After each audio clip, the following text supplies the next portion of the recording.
Hello. My name is Barbara Merroth. I am 23 years old.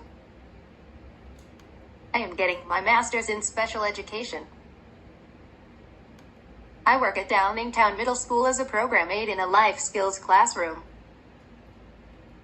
I live in Cochranville, PA. I got my BSW from Eastern University. My birthday is January 21st. I have a dog named Coco. Okay, hello. Again, my name is Barbara Merroth. This is my cough drop reflection video. So some of my thoughts on cough drop. First off, I think that it is great that you can get like a free subscription. I also like how easily,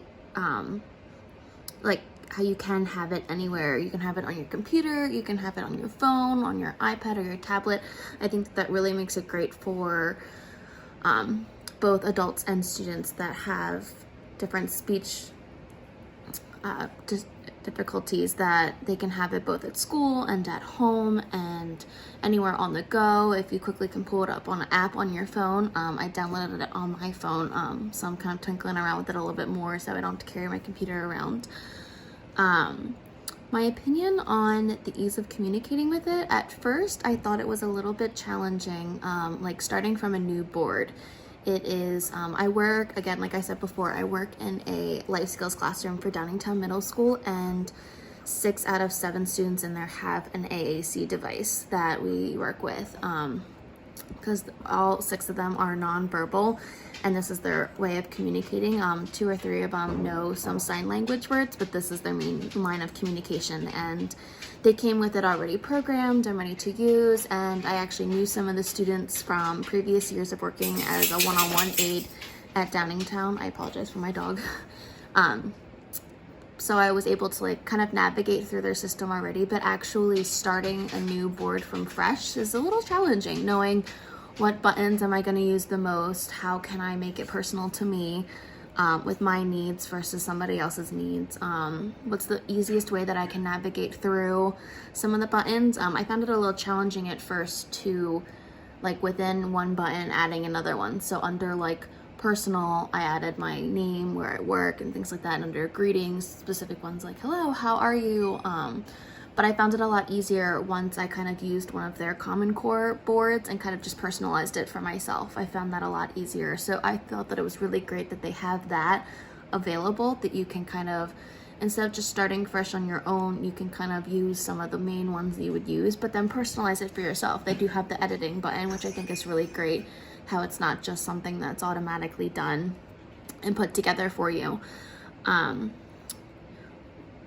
It is a little challenging. I did find, like, once I got working around with it, being able to set it as my home screen. But I felt the more that I played with it, the easier it became.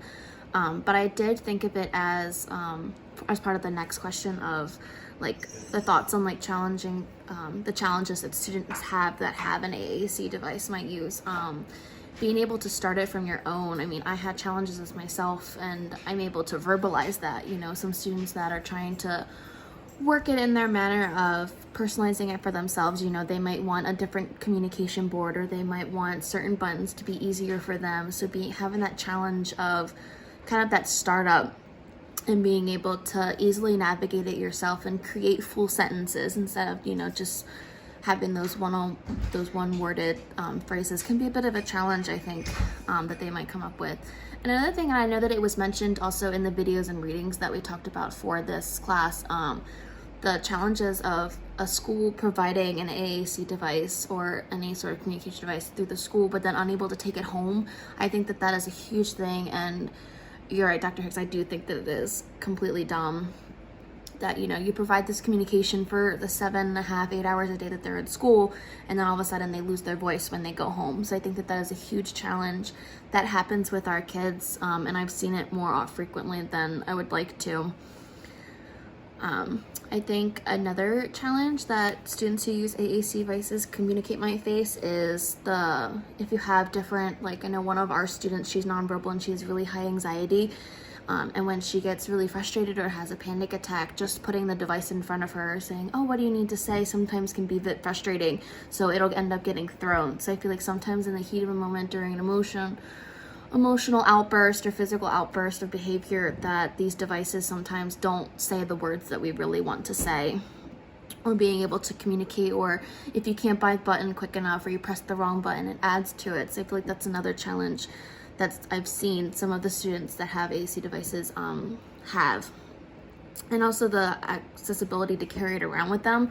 I know some of them are just a small, looks like on an iPad that they can easily, you know, have a strap and carry it around them, where I know we have a couple core boards that some of our students use, and those aren't as easy to carry around from special to special or class to class. So I know that that sometimes creates a challenge.